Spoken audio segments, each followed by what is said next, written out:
What's the one characteristic to John Hope Bryant that says this is someone I want to keep in my world? It's giving, not getting. You got to figure out what you have to give in a world that's also all too often obsessed with what they get. You got to figure out how to build a relationship and not just have a transaction. You got to come to life with your hands open versus your fists balled. You got to come to this world really seeking genuinely and authentically and having a rapport with this person and understanding that God gave you 2 ears and 1 mouth so you listen twice as much as you talk. I would hope that people feel an authenticity with me, that they say, John's not playing a game with me. I'd rather you respect me and learn to like me than like me and never respect me. Prominent CEOs, leading economists, iconic investors, insights from the experts. The Walker Webcast with Willy Walker. See who's next.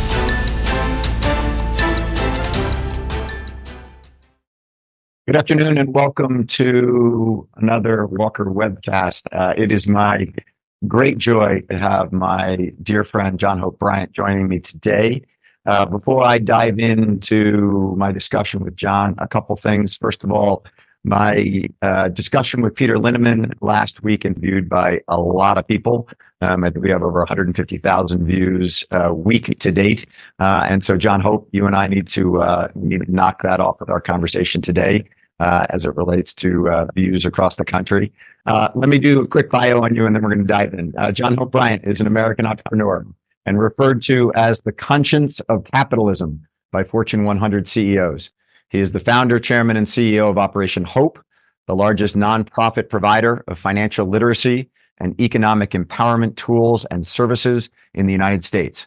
Operation Hope is working to level the playing field, connecting communities to the private sector through inclusive capitalism at scale. John is also chairman and CEO of John Hope Bryant Holdings, which includes Promise Homes, the largest minority-controlled owner of single-family residential rental homes in the United States. He is a frequent guest on CNBC's Squawk Box, is a wonderful friend, and it is my true pleasure to have him with me again today on the Walker Webcast. John, at the end of your book, you write, the best chapters are the ones we write together. You wrote the book alone, and yet I love the sentiment that comes from that. Talk for a moment, because this is not your first book. Talk for a moment about chapters you've written with others rather than yourself. I mean, most of the great chapters of my life have been written with others. We are always better together. I like math because it doesn't have an opinion. That's a Melody Hobson quote. But the only time I don't use math is in relationships. You and I have spent dinner together in Sun Valley. I remember it like it was yesterday. We were better together. You and I have had lunches together and rich conversations together. I can't remember what I did last week from a scheduling perspective, but I remember that time and those conversations. They made me better. The fact that you took a company that's 70 plus years old and reimagined it and won Entrepreneur of the Year from EY, I believe it was, one of my future partners, by the way. Oh, really? That's great.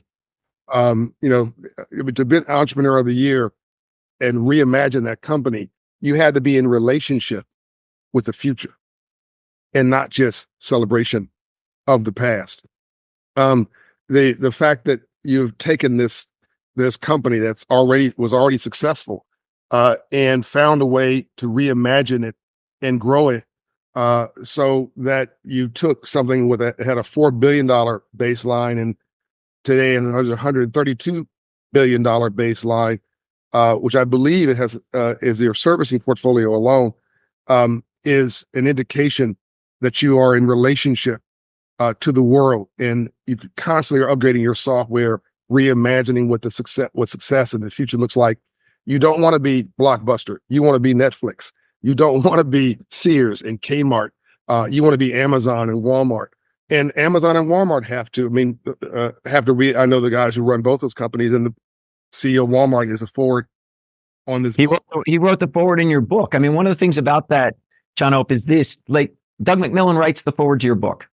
You have created, you have relationships in the private sector, in the public sector, in your community. And Andrew Young, your mentor, your friend. How, if you had to put in one word, what has allowed you to not only create but maintain those types of relationships? We all can meet a lot of fancy people. The difference between meeting people and creating relationships is something that is very unique, and I've seen you do it repeatedly. What's the one thing, what's the one characteristic to John Hope Bryant that says that Andrew Young says this is someone I want to keep in my world, that Doug McMillan, who's an incredibly busy CEO, says, I'm going to take time to write the forward on this book because it means something to me and it means something to our world? Or Tony Webster, the Yeah. richest man in the world, who's my business partner, and so many others. It's giving, not getting. You got to figure out what you have to give in a world that's all too often obsessed with what they get. You got to figure out how to build a relationship and not just have a transaction. You got to come to life with your hands open versus your fists ball. You got to come to this world really seeking genuinely and authentically and having a rapport with this person and understanding that God gave you 2 ears and 1 mouth, so you listen twice as much as you talk. I think that I would hope that people feel an authenticity with me, that they say, John's not playing a game with me. I'd rather you respect me and learn to like me than like me and never respect me. I respect, Sean Horowitz. By the way, a clarification, I don't own the Promise Homes Company anymore. I built it from zero to, $150 million market of assets, and I sold it 2 years ago. It has a new principal owner, and now luckily it has a new CEO. I'm a shareholder and I'm a cheerleader. But I have to give credit where credit is due. That's now Sean's legacy to build. And I'm going to help him as best I can. But I have a respect for Sean Horowitz. I met him through this transaction. It was a bit of a shotgun marriage, but he's a good man. He has good bones, from South Africa. And he brings all of that through to how he conducts business and lives his life today. And I've spent some time with him. And there's so many. My life is a tapestry of relationships from the streets to the suites. It's billionaires and millionaires. How do you do that? Hang on a second. I got to ask you something. How do you do that? So you're trying to convey to us your life story. And I've never heard you say that one, but I've heard you say a lot of different things. And one of the things I want to dive into is civil rights.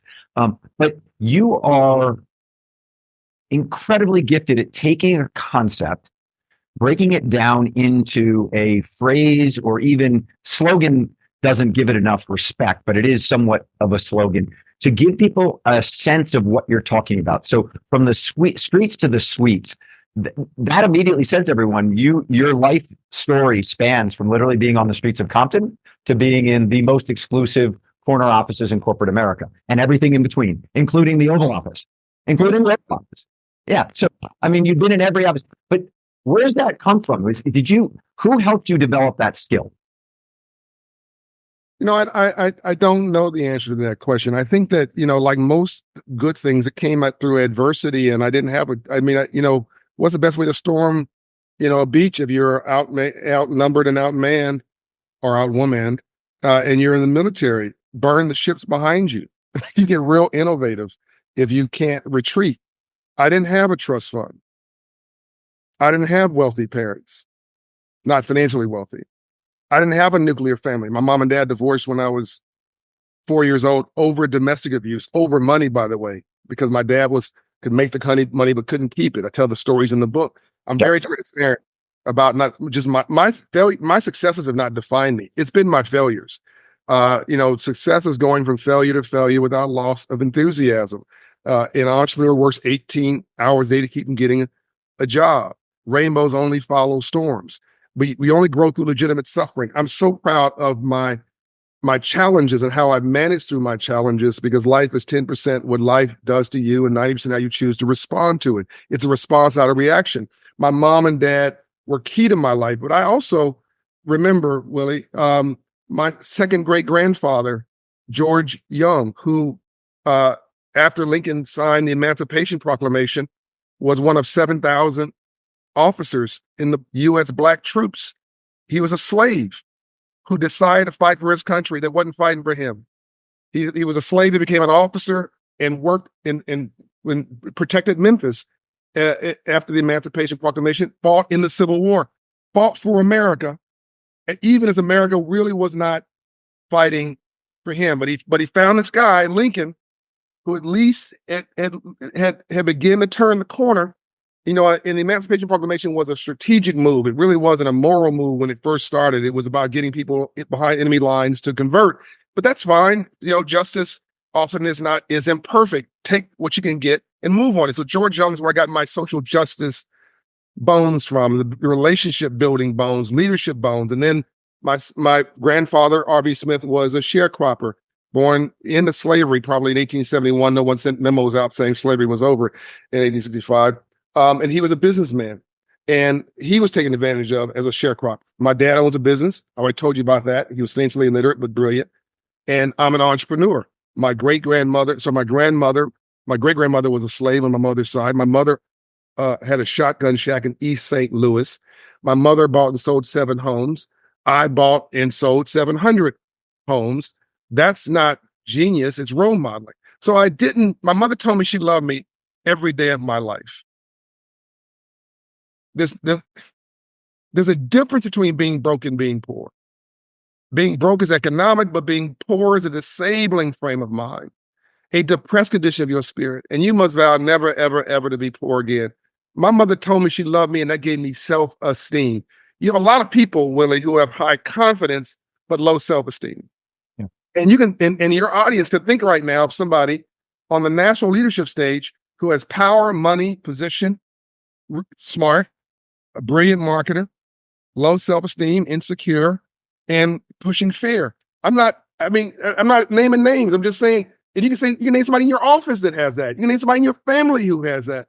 I just don't think, I think we're better together. I think that, and as you know, I've served Republican and Democratic presidents. I've been a commissioned officer for President Bush, President Obama, President Clinton, and I was honored by 5 presidents, including Bush's son, George Bush's father, and born the same day as Reagan, and his wife honored me at the White House. I've known 9 presidents. So I just think that in my lens of history, like wins, love wins, relationships win, giving more than you get wins. You build brand value, brand equity by what you give and not what you get, and how people feel about you. Going public is a narrative. You mentioned a slogan earlier. Really, what I'm doing is weaving a narrative of America. What did Dr. King say? He didn't say I'm here to save Black people. He said I'm here to redeem the soul of America from the triple evils of war, racism, and poverty. Oof, how can you not be for that? And I think we got to include everybody in our vision for the future of this country. That's why I wrote something recently called the Business Plan for America. Not the business plan for Black people or Latinos or Jews or Asians or Protestants it's a business plan for America. We're all in this thing together. And if we don't figure that out quickly, we're going to be speaking Mandarin in 20 years because there are 4 countries that want us to fight: China, Russia, North Korea, and Iran. They love the food fight that we sometimes find ourselves in. Everybody wants to be an American, but Americans. Everybody wants to come to this country, but we don't appreciate it. And it is the greatest experiment on the planet. We got all kind of problems. Slavery was horrible, bad capitalism. But look at us now. I've gone from the bottom. I was homeless, and I'm the bottom of the 1% now. Not bad trajectory, and I'm not done. Start a legacy. Start turning dreams into realities. A better world begins with you. Better communities start with us. I want to double click on a couple of things you said. First of all, I saw when you talked about your mom that you choked up for a second. 2 nights ago, when the Florida Panthers won the Stanley Cup, the president and GM of the Panthers was on ABC at the very, very end. They paraded around the rink for an hour with the cup. And after talking about how he rebuilt the team, and the Panthers had a very distinct culture to the team. There's no big stars on it. It's a true team effort to win the Stanley Cup this year. And when asked, what's the sweetest part of this victory? he stops, and you think he's going to talk about just, oh, it's great and to see the team and all this stuff. And he goes, my dad's here. My dad's here. And he just totally chokes up. I started bawling, sitting there on my couch at home watching this thing. And he goes, my dad's here. And that connectivity, your point about unconditional love from your mom and then hard work, which is the trait you learned from your dad. Those two things clearly have defined you as it relates to how you've lived your life and what you've done as far as giving back and then also working your ass off. The other one was you mentioned Dr. Martin Luther King. And in the book, you mentioned, John Hope, that only at the peak of his popularity, only about 20% of blacks and whites supported what Dr. King was standing for. And as I read that, first of all, it shocked me because as somebody who wasn't alive during that time, I would think back and think that all blacks were supportive of Dr. King and that there was a large majority, at least a majority of whites that also supported his efforts. Not the case. But it reminded me of Roger Federer's commencement address at Dartmouth. I don't know if you've seen it, but 2 weeks ago, Roger Federer gave this commencement address, which was quite good. I would recommend it to people who haven't seen it. But he said, I played 1,300 professional matches as a tennis player, and I won 82% of those matches. But I only won 54% of the points I played. And he's like, I was the best tennis player in the world, and I only won 54%, slightly more than half the points I played. And he said, if you get too caught up on the point you just lost, you're never going to get to winning 82% of your matches and becoming the best player in the world. And I thought it was just such an interesting thing to actually look at the data. You started this whole conversation off saying, I like to look at math. Math is unemotional. You look at the data on Roger Federer, the reason he was the greatest tennis player potentially of all time is because he was able to lose those, 46% of the points he played and not dwell on them and move on to the next one. So around the corner from our house here, the being in Atlanta is like being in Ozzie and Harrietville for Black people. Ambassador Andrew Young, who is on the balcony with Dr. King, lives 15 minutes from me. I talked to him last night. The King family, the Abernathy family, the C.T. Vivian family, all these families. But it's also the Hank Aaron family. And Hank Aaron's wife, Billy, we hang out. She's wonderful. But he had the record for the most home runs and the record for the most strikeouts. Right. Exactly. No one talks about the strikeouts. You can't hit a ball, you don't swing it. But you cannot get obsessed with the ball, with the thing you miss. And a lot of so-called leaders, they want the perfect. I say to them, don't let the perfect become the death of the good. But they'll sit and noodle something forever. They'll microanalyze. They'll noodle and think. And your brain is not supposed to be in charge of your life. I know these people find this hard to believe. You're not a human being having a spiritual experience. You're a spiritual being having a human experience. Energy matters. Dr. King didn't say, I have a dream that GDP will grow by 2% a year.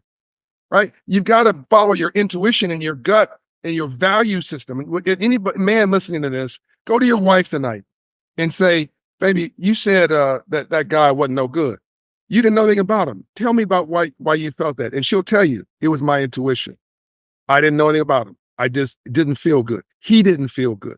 You didn't marry your wife because of some spreadsheet analysis. She made you feel a certain way. You think about what's the most important values: love, charity, compassion, joy, faith, belief.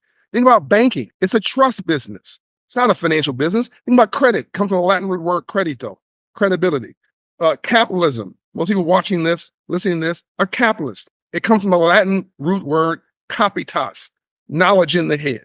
So you need credibility to access capital through trust. And if both people like that, two sides of the negotiating table, have all these documents signed, all these documents from lawyers that have been vetted, but you don't trust the people signing it, the document is useless. So the thing that we've jettisoned is the thing that's most important is love of each other. It's relationship. It's treating people how you want to be treated. It's having a decency that's in your soul and in your bones. And I believe, going back to your point about why I've been able to build the largest financial inclusion enterprise in the country, which is $4.7 billion of invested capital in 1,500 offices across the country, 300 physical and rest are satellites, some of the biggest brands. It's because of, I think, a feeling that we're not playing games with you. that this is not about me taking and me winning and you losing. You cannot have win-lose at scale. It has to be win-win.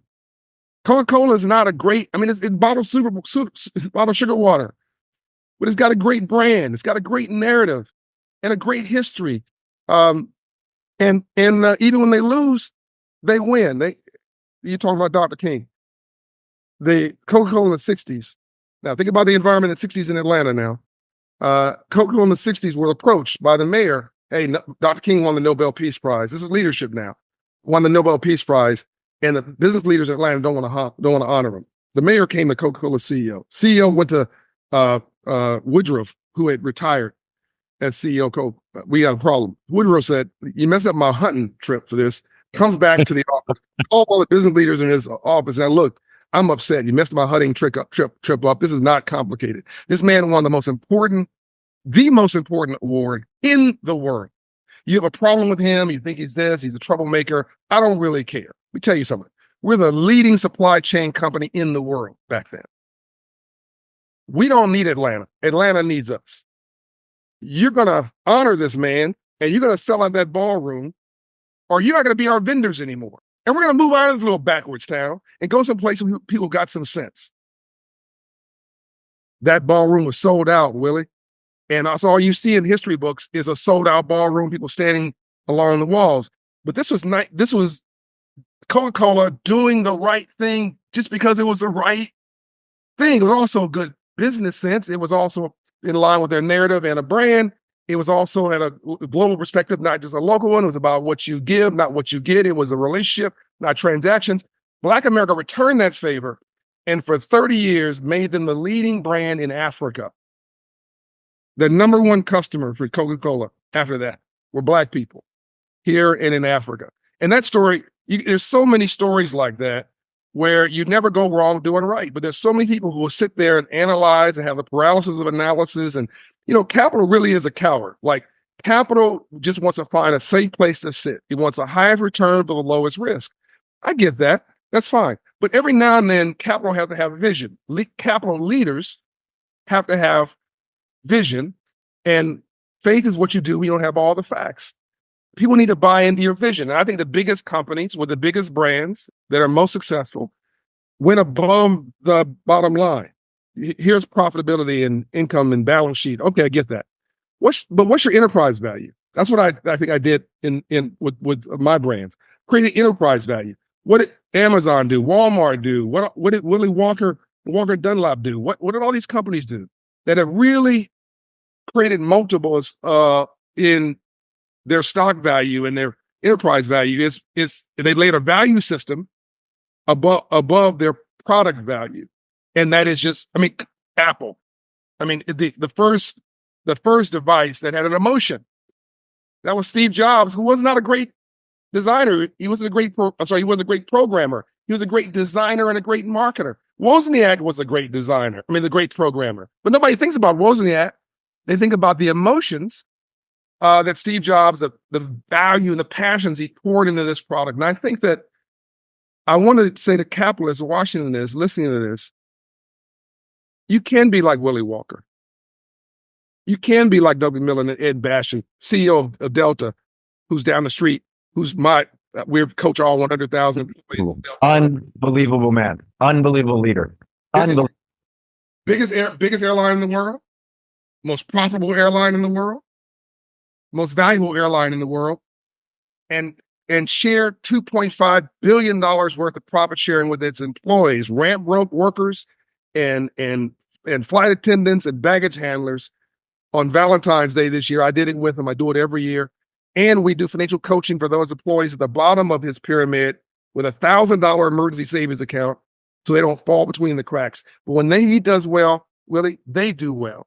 When he's doing badly, they step back and step with him because if they'll ride or die together.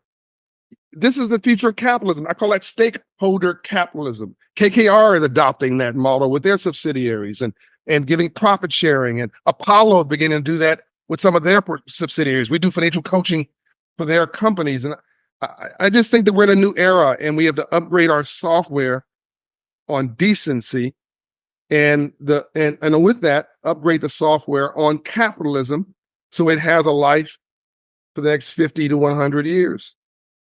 So a couple things there. First of all, anyone who flies Delta Airlines, if you're on there surfing for a movie to watch, I strongly recommend you go to the documentary section on Delta, and they have the movie on what Delta did during the pandemic to support its employees and how they got through it together in an industry that was, as everyone knows, wiped out by the pandemic. It is such a great documentary on leadership. I would highly recommend it to anyone who hasn't seen that. It's really quite something. And obviously, John Hope's friend plays very prominently in that and his role leading Delta through it.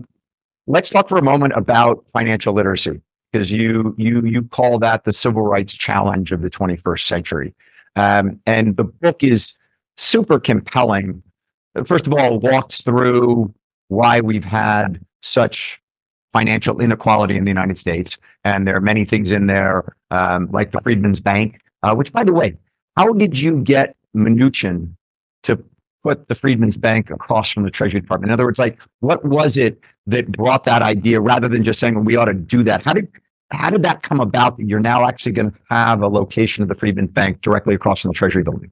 Yeah, I think you do good research, Willie. I think what you're referring to is I'm the only American citizen to inspire the renaming of a building on the White House campus in the history of the country. It was called the Treasury Annex Building for over 100 years. And now if you look it up, it's called the Freedman's Bank Building. Got it. It wasn't Mnuchin. He's a good guy. I was just with him. I thought it was Mnuchin who did it. I thought I heard you say it was Mnuchin who did it. I was just on a panel with him with Mike Milken at the Milken Conference. Nice guy. We worked with him. I worked with him on PPP. And Joseph Otting, who was a comptroller of the currency, we helped to design PPP, the portion that had to do with small business, minority small businesses, worked with Joseph Otting on that. It was Jack Lew, Secretary Jack Lew, who actually listened to my argument. And the guy who's now Deputy Secretary, first Black man in the history of America to be Deputy Secretary, Wale Adeyemo, today, he was a deputy to Jack Lew. And I went to them with this story of the Freedman's Bank. Abraham Lincoln created a bank to teach free slaves about money after the Civil War, financial literacy. And Lincoln provided, Lincoln really was ahead of his time, and he had really done this arc of evolution. We don't have time for this, but people should really do research on Lincoln. He's really a great human being and really thought deeply about issues and struggled with them. Anyway, 40 Acres and a Mule was Field Action 15. That was January 1865 in Savannah, Georgia, down the street from me. The next month was the mule. January was the land. February was the mule, which is like machinery. March was the bank creation, financial literacy, saving, domicile, access to credit. He was murdered in April. And he was murdered after he promised the right to vote to Blacks. And Booth said, that's a bridge too far. You will never make another speech. Again, threatened, fearful that Black people were getting too much. I'm not quite sure what that meant. You just simply want somebody to be able to breathe and live and operate like everybody else. But that statement of vision by Lincoln ended his physical life, but he's larger in death, like Dr. King, than he ever was, ever was when he was alive. That bank, because Lincoln could not marshal it forward, became manipulated by those who came after Lincoln. But it was located across the street from the White House, so that Lincoln could keep the narrative, keep an eye on his most important social experiment, I believe, post Civil War, which was bringing us all together and letting everybody thrive together. And he was assassinated. The bank fell into disrepair. It was an OCC bank, comptroller of the currency, shut it down. And most people lost their money, and that's why Blacks don't trust banks. And that's why Blacks don't understand financial literacy. So civil rights, financial literacy, wealth, income, and economic opportunity, and wealth creation. Not that we're dumb or we're stupid. We're actually quite brilliant when the rules are published and the playing field is level. Think the arts, think professional sports, think government, think faith. We kill it. But capitalism, as you know, there is no rule book. And so the bank fell into disrepair, was closed. And I thought it was important to renew this history. And so I asked Jack Lew to rename the Treasury building, the Annex building. And I remember his attorney said, we can't do this. You got to go. Who do you think you are? Congressman, senator, you're not this. You got to go. I said, look, just do the research. Otherwise, I will never let this go. I will irritate you every day for the next 5 years. And Willie Walker will tell you, you don't want to get emails, text. Yeah, right. I was going to say, you don't want to get on that side. They came back and said, oh my God, we can do this administratively. I said, thank you very much. See what happens? You do a little work. So I went to Jack Lew, and he said, his advisors were in a room, and I remember Secretary Lew, and they were like, well, but can we do this? Should we do this? And I said, Secretary, you cannot possibly tell me that the Treasury Annex Building is a better name than right. Exactly. And it was just like that. He just changed it. And it's if you search it today, it's the Freedman's Bank Building in honor of this untold legacy. If you think about the work of Operation Hope today, Willie, it is a continuation of that unfinished work of Abraham Lincoln and his whisperer, Frederick Douglass. Guy was whispering, former slave, whispering in his ear about the moral challenges and the ethical challenges the nation faced, and made Lincoln smarter. Frederick Douglass made Lincoln smarter, like Dr. King made President Johnson and President Kennedy smarter. And they were better together. Again, relationship. 2 + 2 has equal 6, 8, or 10 in a relationship. And it's because people are different and have different perspectives. They can add value to your life. But can't live in our little boxes. You got to break out of those things and be nosy and curious about the world, and even inviting of decisions and opinions that are different than your own. So in the book, you talk about the amount of credit card debt outstanding as well as student loans. And I couldn't quite get a read on your take on, first of all, the expansion of credit through credit cards. In other words, you're very clear in saying we got over almost $1 trillion of debt outstanding on credit cards. And certain people who don't have financial literacy don't understand that balance of $6,000, I think is the example you use in the book, is going to, accrue interest at 22%. And it's going to, if you're only paying the minimum payment on that $6,000, it's going to take you 10 years to pay that off if you just start to pay a little bit of the principal, and people kind of get trapped. And on student loans, you talk very clearly about there needs to be a return on the education that you get from taking out those student loans. And many students who've gone and taken out loans haven't gotten that return. Are you a critic of the expansion of credit card debt and of student loans to the degree that you wish there were either controls or the expansion of it wasn't as widespread as it was? Or are you more in, it's out there, people got something that they didn't really have the financial literacy to truly understand, but it's now our job going forward to make sure that the next generation or people who are using credit cards today understand what they're paying and how they're paying it? I'm a moderate revolutionary. I think that, most things in moderations are actually pretty good for you. Drugs in moderation are prescribed. Alcohol in moderation will lower your blood pressure. Wine. Most things in moderation. A little sleep is good. Too much sleep, will put you to sleep. So things in moderation are good. But if you have the INGs, if you're depressed and distressed because you've never been taught financial literacy, you don't understand how the system works, and you're distressed at this world, and you hate capitalism because you don't think you can be a capitalist, or as some of my friends would say, I hate rich people, and I remind them, no, you don't. You hate rich people until you become rich. Right. What you hate is the game system. What you think is that person that you're looking at is not as smart as you, and how did they get there, and why they're more successful and you're struggling. So it must be a game system. So you hate it, you resent it. But there was a ladder that was returned and repaired that allowed you to go from the bottom to the top based on hard work, keeping your nose clean, following the law, being respectful to your elders, and following society's framework, and you could succeed. Then you'd succeed too. And as I told Michael Milken recently, as he was talking about, we're talking about the challenges and how some people want to destroy capitalism in the world. I said, well, that's capitalism's fault because it has not done a good job of marketing itself and making itself available and accessible to all of God's children. So I love credit cards, actually. I think it's one of the modern miracles of the world. And one of the first credit cards came from one of my partners, Bank of America, which, by the way, that's where my financial literacy teacher was when I was 9 years old, was a B of A banker. My first grant from a major bank was Wells Fargo, who's a big partner with me today. Charlie Scharf is a brilliant leader, as in Brian Moynihan. Both of them are involved deeply in our work at scale. So credit cards, I think, are a great innovation. And I was watching something on Freedman a couple days ago and talking about how that in China, credit cards, in Hong Kong, really part of what made the merchant class in Hong Kong really work. And it's been something that's been beautiful, but it's been abused because people are financially illiterate. A check casher, you hear me talking about this a lot. There's nothing wrong with a check casher. It's a completely appropriate business, unless your people are financially illiterate and they're depressed. And they start doing the INGs, shopping, drinking, drugging, sleeping, sexting, texting, because you're depressed. And then all these things become praise upon you. Check cashing came from grocery stores.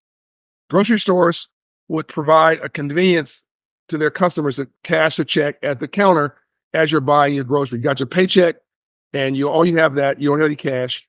And they look, I'm going to cash a check, ring up your groceries. Here's the cash back.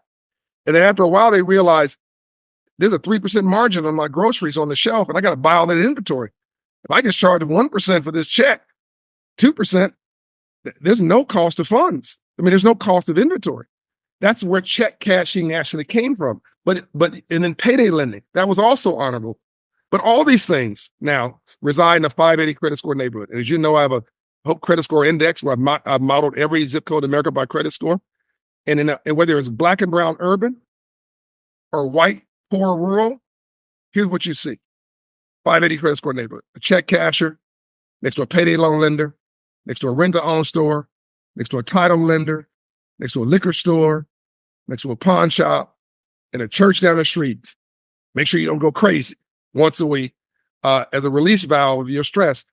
That's preying on a financially illiterate community. And so nothing wrong with credit cards, but what I just described. Student loans, when I say I'm radical, I don't think we should have student loans. I think that we've taken a public good and made it a private asset, which is quality education. If you want to be the superpower in the world, and you never had a superpower, Willy, that wasn't the economic power at the same time. Think Rome, think Germany, think France, think UK, right? Spain. We are the superpower, and we are the economic power. But there's a couple of things we got to do, unless we want to speak Mandarin in 10 years. A couple of things we got to do. And one of them is you need a highly educated, highly involved, critical thinking population. We did K through 12 with a summers off because it was an agrarian age where you needed basic education. You needed to go off in the summer and go plant in the fields. We're out of the agrarian age. We're 3 economic cycles from agrarian, industrial, technology, information. Now we're going into AI and a whole other situation. You need everybody get as much education as they can shove down their throat. And I think it should be an investment of the American public. It's like a government good. You want people to have basic health care so you don't drop dead, or people getting medical care through an emergency ward, emergency room. And you want people to have basic education so they can do critical thinking and contribute to society. That will grow GDP. Those two things, will just leave healthcare aside as a bite. The education piece will grow GDP alone. And so I just think differently about this. I think we're winning battles and losing wars. We're rearranging the deck chairs on the Titanic. There's 2 political stupid things that happened in the last 5 years. I'm about to pick a fight on your podcast. All good. My Democratic friends, one of the stupidest things I've ever seen was defund the police. Yeah, there's ignorant police, there's stupid police, there's corrupt police, there's racist police. Lock them up, fire them, identify them. But most police are good people. And the stupidest thing I've seen recently, my hardcore Republican friends have done, is killing DE&I. That's R&D for GDP. I wrote something called A Business Plan for America, which is a companion piece to this book. You can get it for free.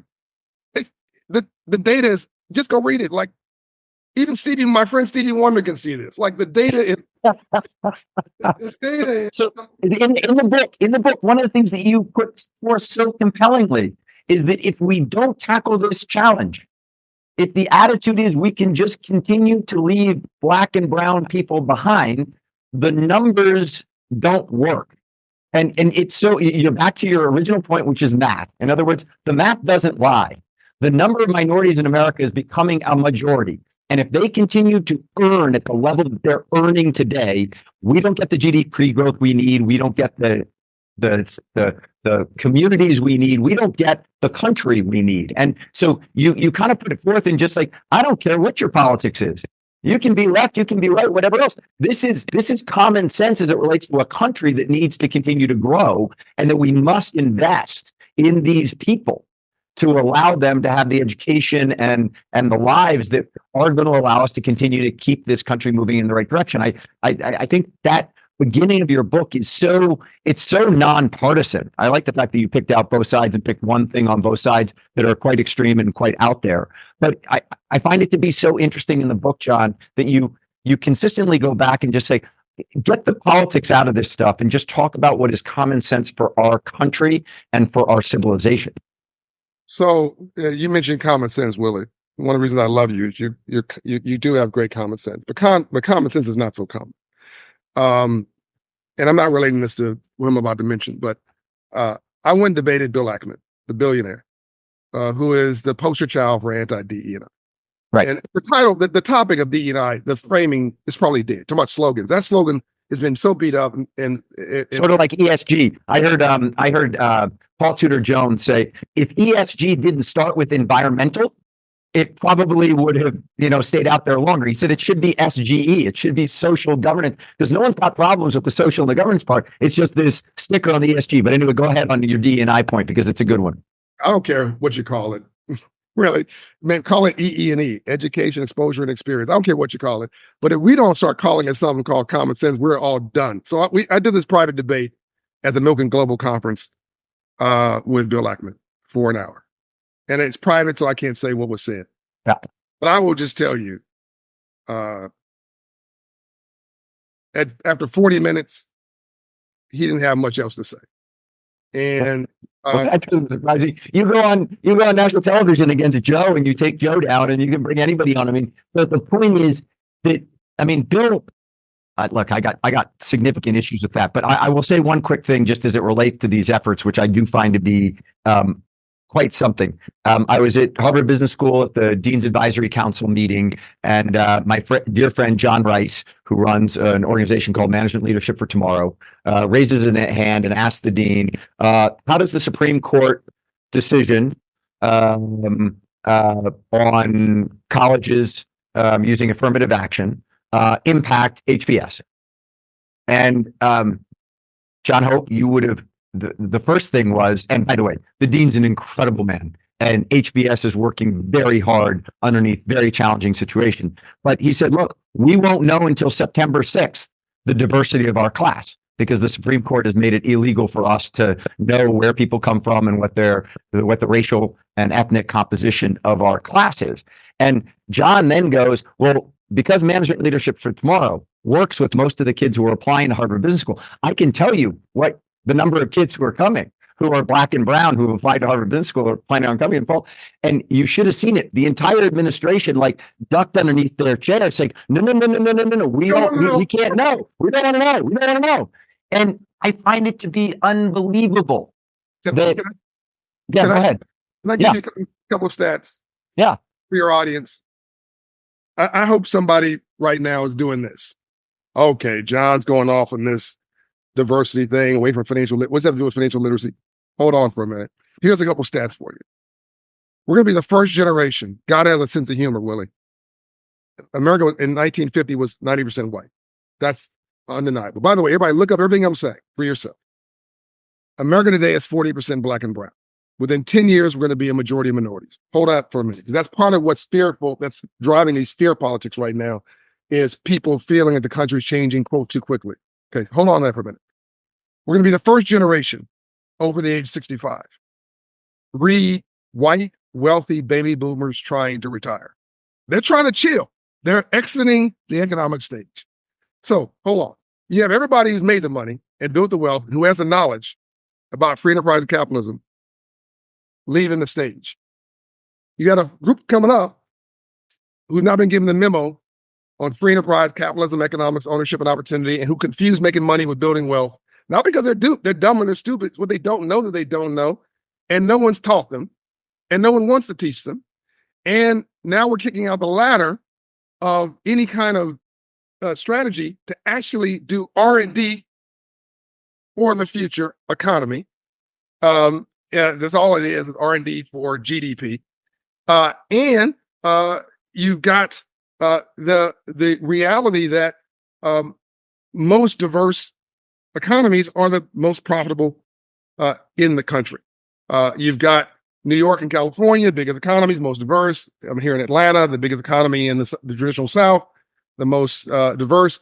And again, you can read all this in the Business Plan for America.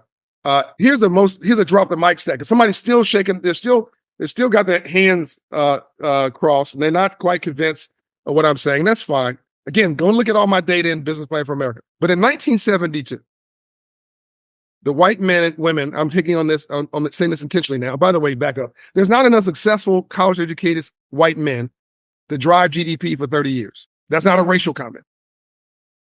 There's not enough college-educated, successful white men to drive GDP for the next 30 years in America. It's just mathematically impossible. You need the bottom to join the top in order for us not to be speaking Mandarin in 20 years. You need to be the economic leader, to be the global leader, superpower in the world. Now, hold on. We've been here before, Willie. 1972, as I was about to say, white women could not get a bank account, could not get a credit card. Not 1872, 1972. And could not get a loan unless her husband co-signed the loan for them in 1972. It's because Dr. King was assassinated in 68. The back push of that was Nixon. Nixon, in order to prove he was not a bad guy, created affirmative action. Yes, a Republican president. Black people could not benefit from that, but my white sisters did. God bless them. That then pushed through to a law in 74, giving them more rights. And today, women, all women, white women, black women, all women, are a quarter of American GDP. $6 to $7 trillion a year, Willie, today. What would have happened, Willie, if we said the DE&I argument of 1970s, no, we want women to stay in the kitchen, whatever, stay at the house, be a domestic engineer only. What would happen? America would be a third-tier country today. We'd be behind Germany and Japan in GDP. We would not be the leader of the free world. We had to get out of our own way, embrace the future, embrace common sense, and let women do as they liked and participate. And they've killed it, and they're still underpaid. But here we go again. To me, again, it's just common sense. I have to give a quick anecdote because in hearing you talk about that, I was in Washington last week. I was there for a friend of mine's mother's funeral, and I was walking home from I went to a reception afterwards, and my friend's son went to Duke. He works for a great consulting firm right now. And George and I had this conversation about whether he ought to leave his consulting firm and go to business school or keep going. And for 15, 20 minutes, I gave George a lot of ideas as relates to stay at the consulting firm, keep going through, or stop, go to business school, what have you. But I think that conversation with him was very meaningful and helpful to someone who went to business school and who has been reasonably successful in the business world. Fast forward, I went down to Did you just say you were reasonably? Anyway, so I go downtown to pick up my girlfriend who'd gone out to dinner with some friends. We're walking back to our hotel. We're walking through the mall area of DC down towards the wharf, and there's a woman who's walking in front of us, and she's got a Shake Shack shirt on. And so Sarah and I start up a conversation with her, and I say, "How was your shift?" She says, "It was great, but it was long, and I'm tired, and I've got a 10-month-old baby at home, and I'm just tired and I'm worn out." And my girlfriend Sarah said to her, "Would you like us to get you an Uber to go home?" And she turned around. She says, "Oh my God, if you could get me an Uber to go home, I'd be so thankful to you." And as Sarah was pulling out her phone to get an Uber, I reached in my pocket, pulled out a $100 bill, and gave her a $100 bill. And this young woman just broke down crying. And $100, I don't know, maybe that's at least a day's work to her, and probably more than a day's work for her at Shake Shack. But it made me think about, and George and this young woman were probably the same age. And I just sat there and I said, George gets from me this kind of strategic conversation about what he ought to do with his life. This young woman who is probably 18, 19 years old working at Shake Shack gets $100 from me. And I love the emotion of it, but that $100 is going to go quick. She didn't get any advice or counsel on how to get out of the Shake Shack job. And she also, unfortunately, had a child too early. And she's now figuring out how to take care of that child, work at Shake Shack, and live her life. And I just think about the financial literacy, the financial education that she can and should get.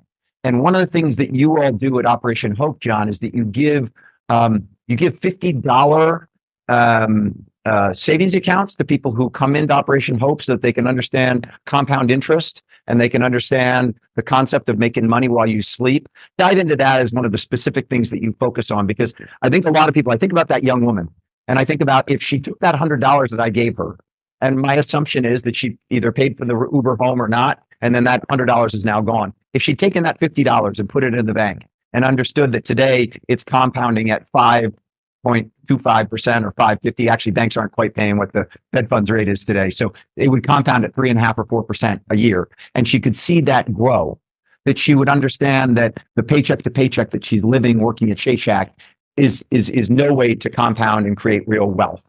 And so talk for a moment about some of the things you're doing specifically at Operation Hope to create financial literacy and to make people who don't have it understand the value of it. By the way, Willie, there are no ugly billionaires. And in addition to being handsome, you're also extraordinarily successful, who's built a multi-billion-dollar enterprise. And the purpose of this conversation is to hear from you, not to talk about me. So my point is that you giving her that money, you also gave her dignity, gave her respect. Big time. And you could see it in her face. And she hugged me and she was crying. And, she needed that break at that moment. But look, that random act of kindness, you and I talked about this before. I mean, random acts of kindnesses are incredible and they make you feel good. I mean, we started this conversation about what's the one thing you've done throughout your career to make it so someone like Andrew Young, Ambassador Andrew Young, has taken such an interest in you and stayed with you, and it's giving more than receiving. Well, you and I both know you give, you're going to get. And you're not, if it's a quid pro quo that I expected to get some value back from that woman for the $100 I gave her, obviously not. But go to because one of the things that you talk about in the book, which I think is so great, and I say it to every single college grad I speak to, including George, who went to Duke and is working for a consulting firm. I said to him, you keep consulting, you're only making money when you're working, George, and you might be making however much you're making a year consulting, but you're not making money when you sleep. And I'm going to go home tonight and I'm going to go to bed, and that $132 billion servicing portfolio at Walker & Dunlop is going to make me money at 1 a.m., 2 a.m., and 3 a.m. while I'm sleeping. And the concept of being in an industry where you make money when you sleep is so important. And you talk about it explicitly in the book. It's something that you and Tony Ressler talk about. And the concept of that is something that many people, particularly those living paycheck to paycheck, don't understand. So yeah, I'm going to answer that question because it's a very important question. But I keep thinking about your audience. Like if I want to impact the audience of the folks you're referencing who need the help as we go from the streets to the suites, I'm going to be on Charlemagne's Breakfast Club, where I did Breakfast Club a few weeks ago, and there's millions and millions of views on the clips I did from his show because that's the masses, not the classes as an audience. I'm going to be on my Money and Wealth podcast and all that stuff. But the audience listening to you are leaders, and you're a leader amongst leaders. And we have a chance to inspire these people to rise up and become the kind of human being that has a legacy and not just a life. And that's about what you give, not what you get. And I want them to think about and model the likes of Michael Arrighetti, the CEO, who, by the way, but it wasn't for Michael, I wouldn't have met Tony. And Michael was the first investor in the Promise Homes Company. And Aries couldn't do it for a range of reasons, or wouldn't do it. But back then, it wasn't even 2015, wasn't viewed as maybe an institutional thing that they should be doing. But he took a risk on me personally. Then because of him, Tony took a risk on me personally. And they made sure that when I sold the company, because I had done all the work, he said, look, this is your company. I can't tell a lot of their business, but they did what they didn't have to do. I paid them a return. I paid everybody off plus interest, but they could have taken advantage of me. They could have squeezed me. They could have screwed me if they wanted to. is the last thing on their mind. Like, no, you built this. This is your company. Give us a fair return on our money. You own it. And when somebody tried to take advantage of me, Tony and Michael put their foot in the door and say, you're not going to shut this door on this young man. This man has worked his tail off and he has earned this. And I didn't do this so the rich white man could get richer. I'm going to say what they won't say because there's no press releases about that. They did the decent thing and the right thing. And I was able to build that and other things as a result of having generational wealth. Brian Jordan, CEO of First Horizon Bank. I'm 10% of his branches in Tennessee. And we have different politics, but that's my dude. He's my lead director at Operation Hope. Michael Milken, who funded Reginald Lewis in a $1 billion deal in the 80s. We're working together. Ed Bastian, Doug McMillan, Sarah Fryer, who is amazing, and now working with my man Sam Altman at OpenAI, Henry Kravitz, Bob Pittman at OpenAI at iHeart. These are people, and there's a long list of others. Jamie Dimon, Charlie Sharp. You should want to model these people. Brian Moynihan. These are leaders who've proven you can do well and do good. Bill Rogers at Truist Bank at the same time.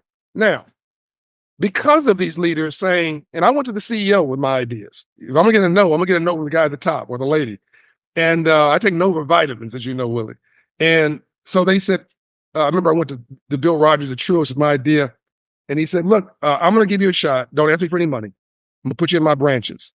Don't ask me for any money. Let's see if it works. And after about a year, he's like, wow, this stuff really works. Tell you what, I'm going to give you a couple chances. We opened 3 branches. And then he said, okay, well, I'm expanding. So I said, okay. And I'm thinking 20 branches. And he was thinking 200. And now we're in 800 of Truist branches. It used to be called SunTrust. Because what we're doing is getting them out of the no business. I'm sorry, I'm declining you for credit. And back into the yes business. Yes, we're proving you to become a homeowner, small business. As you know, the number one way to build wealth in America is home ownership. It's not complicated. And I get upset when my wealthy friends go on CNBC and say, don't own a home. And they own a home. It just drives me nuts. But 41 to 44% of Black people own a home compared to 75% of their mainstream counterparts. So I want everybody to own a home. I tell you how to become a millionaire in 5 years. Get a will. Get a life insurance policy. So you're not doing a GoFundMe campaign to bury you. And if you die, at least your kids will get $1 million in a life insurance policy. Do a term policy. You can't afford a whole life. Become a homeowner. Buy one home in the worst home in the best block in the hood, in an underserved neighborhood, working class. Buy it, rehab it, and live in it. Use the equity. Buy another one, rehab it, and rent it. Do that 3 times. You have $1 million net worth. Now, in order to do that, you got to access credit. Most people, the average credit score for Black people is below 620 because of the reasons we talked about earlier. So what we're doing is popping the credit score, 54 points in 6 months, 120 points in 24 months. Nothing changes your life more than God or love than moving your credit score 120 points. Pause on that for a second. Say that again, because that is the punchline of this book. Well, that's a drop the mic moment, I guess. God, love, and move your credit score 120 points. The data you put in there, not only about your finances, your life expectancy. You look at the neighborhoods you study that have a credit score of 580 or below, and the average life expectancy is 60 years. You look at those above 700, and it's over 13 years. It's 13, 14 years of additional lifespan just by looking at credit scores. 15 minutes apart. So we mapped every zip code by credit score. Go to the Hope Financial Wellness Index online and just punch in your zip code. Tell me your zip code, I'll tell you how you're living. People think they're geniuses. No, you had luck of the gene pool. You were born in the right family, the right place, right time. You got lucky. You got right in the right zip code with the right family. And as a result of that, you're successful. Don't think you're brilliant. You might be, but that's not the reason you're successful. You've got people in underserved neighborhoods who are business people called drug dealers.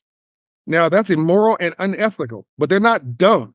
They understand import, export, finance, marketing, wholesale, retail, customer service, security, territory, and logistics, and employee relations.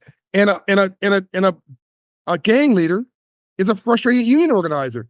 Look, NASCAR came from moonshine running in the Appalachian Mountains. That was an illegal activity that they mainstreamed it to a multi-billion-dollar business with brand. The CEO of NASCAR is on my board also, with brands attached to it. And now the families are worth $100 million because we legitimized that. So these neighborhoods with a 580 credit score neighborhood, I've sold to banks and corporations as an emerging market. And what I said is, if you have a credit score of 580, the bank can't say yes to you. They must say no. The bank doesn't want to say no. People say think the banks are racist. No, they're the capitalists, but capital's a coward. They want to say yes, but my job is to get them out of the no business. So I approve you day one, subject to the resolution of your primary denial factors. So when you come in the bank branch for Wells Fargo or wherever it is, US Bank is another one of our big partners, Tim Welshire. He's another great guy. And you come in and the banker says, look, I don't want to take this out. I don't want to take this application. I want to say yes. Why don't you go over to Operation Hope? They don't work for me. They work with us. They can do more than we can. They walk over to our desk. We look at the credit score. Whoa, baby, this is like a bus accident. And we all have a nice laugh because she knows what's up. What's this? I don't know what that is. Congratulations. That's called an error. And let us go right to the 3 credit bureaus. The law states that they can't confirm that's yours. Within 30 days, they must remove it. 90% of the time, Willie, the credit bureaus remove it. Experian, TransUnion, Equifax. They remove it because they can't confirm it.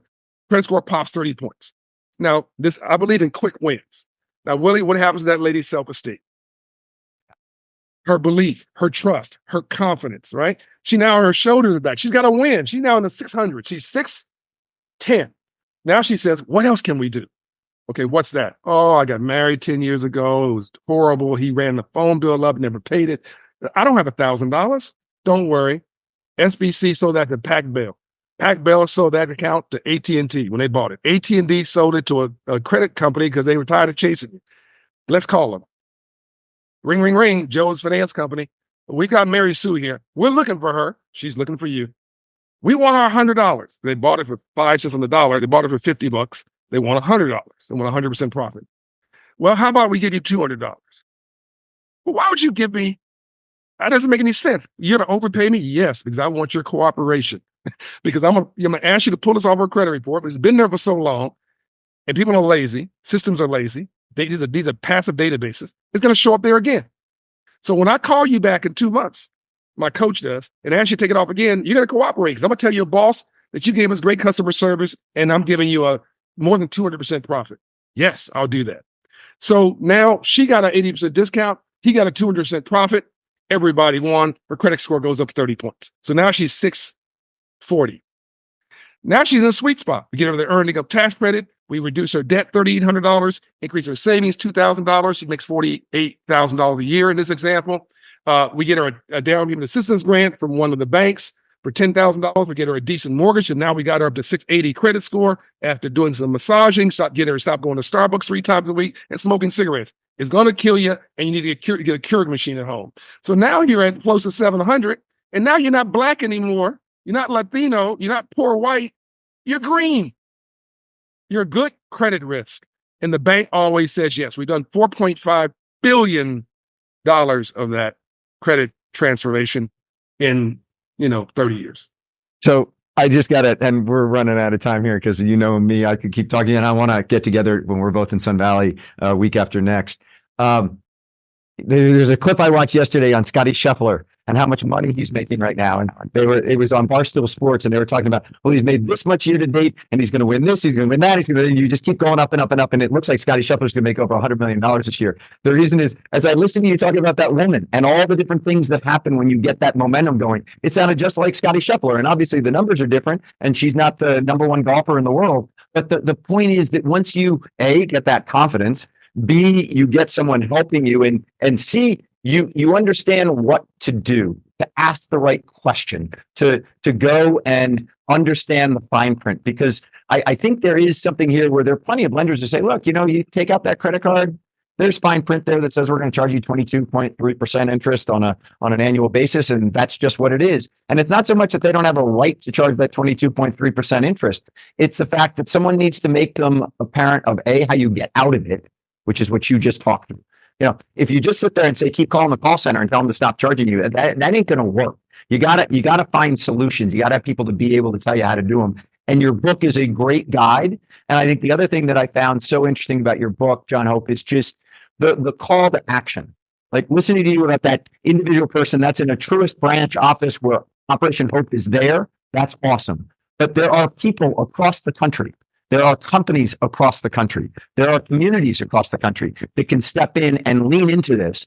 And it starts by getting your book, reading your book, and it's got some really practical tips on what to go about doing. And then to anybody who might hear this and say, that sounds really compelling and that could be helpful to me. All of us can use more financial literacy. I was sitting around with 3 of my buddies last weekend in DC. We're getting ready to go out on a bike ride. And I start talking about some of the homes that I bought and how I bought them and how I've structured the mortgages. And you could just see these friends. They're like, you're in this every day. This is your business. You obviously know more about this. Could you help me with my next loan? And I'm sitting there with these 3 very well-educated people. And I'm like, sure, call me. I can help you. This is what you might want to do. So I think that whole issue that you so underscore in your book as it relates to mentors and finding people who can be helpful to you in your life is just an incredible message. And I'd finish this webcast by saying, I consider you to be both a mentor in leadership as well as a wonderful, cherished friend. And I very much look forward to breaking bread with you in 2 weeks when we're both out in Sun Valley. Well, first of all, I love you, man. You're just a great human being. You're a great spirit. I love your soul. I love what you say in public, and I love what you say in private. I love how you stick up with people who are the least of these God's children who just need a break. No one's asking for a handout. They want a hand up. But you can't bootstrap yourself. You don't have shoelaces. Like, it's a ridiculous conversation. And it's disgusting to tell somebody you're sitting in your mansion, who's got too much money at the end of their money, and by no fault of their own, who's a descendant of slaves who were legally denied education and whose family was dispersed, which is why Black families are not unified today. It's insulting to tell them no one should help you. Just do it on your own. No one helped me. No, that's not true. If you're the descendant of immigrants in America, you got help from granddad, great granddad, mommy, daddy. And if you were on a golf course and you were caddying, you got help from the golfers who said, young man, come do an internship with me. Everybody listening to this was helped by somebody, not just because you were smart. Somebody said, you know what? Do you want to come do this partnership with me? You know what? You want to come do this internship? You called somebody and said, can my son come do an internship? Can my daughter come do an apprenticeship? Can you think you can help my daughter get into college? It's relationship capital. The opposite of that, Willie, is if you hang around 9 broke people, you'll be the 10th. And I don't care how smart you are. You're locked in a airtight cage of non-opportunity. So people watching this, listening to this, I want you to hear this. You die twice. You die physically, and you die the last time somebody mentions your name. No one's going to come to your funeral if all you have is a Ferrari and a mansion and a paycheck and a golf membership, and you never did anything for anybody else. You got to decide what you have to give in this world and not just what you have to get. And and you can take this book, you can adopt a school 20 minutes from your house where the credit score is, 100 points, 200 points lower. And you can give this book to a library, dog ear it, underline, underscore it, share it with your family, highlight it, and then donate that with highlights. You're pointing to what's important and give it to the local library. Give it to an underserved school. Make a commitment to go on your employees and teach financial literacy so that the kids can model what they see. A kid in an underserved neighborhood. I'm wrapping up here. You got me all excited. A kid in an underserved I love it. A kid in an underserved neighborhood. They said, oh, these kids are dumb and stupid. They want to be rap stars, athletes, and drug dealers. They're not dumb and they're not stupid. They're brilliant because they're modeling what they see. You want to be a banker because you saw a banker. You want to see a business person because you saw a business person. They're modeling what they see. Let's give them something different to see. Let's make smart sexy again. My mother, Juanita Smith, we're in with this, worked an hourly job in McDonnell Douglas Aircraft. Was not told she was loved by her mother, but she told me she loved me. Her grandmother didn't own a home. She was a slave. Her mother owned a shotgun shack. But my mother bought and sold 7 homes as a single mother on an hourly job and kept her credit score above 850 back when they don't do 850 anymore. But back when you can go to 850, 857, she was 854. My mother wasn't Black, she was green. And when she went to the computer at night and punched in that credit application, they said yes. And she didn't do it often. And she bought a car, it was cash, right? When I wanted to start my first business, she loaned me $40. She wouldn't give it to me. You got to pay it back. Neighborhood Candy House is in the book. But my mother gave me self-esteem and gave me love. And even when she cursed me out, she says, I'm upset with you, you future entrepreneur. She encouraged me. She protected me. She loved me. And she made me bulletproof to pain and disappointment. And I take no for vitamins to this day. Every time I walk into a boardroom, I walk in with her by my side. And I was homeless. She never knew it because she would have forced me to come home and take that hourly job. And I knew that was not my legacy. I made mistakes and had to pay for it myself. And I am so proud to say I'm from Compton, California. I'm from South Central Los Angeles. I was from a broken home, what people call a broken home, divorcee, but they still loved me. And I saw people go from the bottom to the top. And my job was to take some other people from the bottom to the top as I went to a new top as a result of my experience in my life. And I saw my mother buy 7 homes with nothing but her grit and die with $1 million net worth. As she promoted last year, wonderful woman, Juanita Smith, $1 million net worth with a will that said to her children, anybody who argues over this will and this inheritance is disinherited. My mother was controlling the narrative from the grave. Look, we can all be the change we want to see in the world. We can. And I expect that you will. This is a new movement, and we're living in a moment in history. And what we do now is in the last 100 years. What we do now is going to last 100 years. I love you, Willy. Love you too, my friend. I'll see you in 2 weeks. Thank you, everyone, for joining us today. Loved it. I'll see you soon. Delight. Thanks, my friend.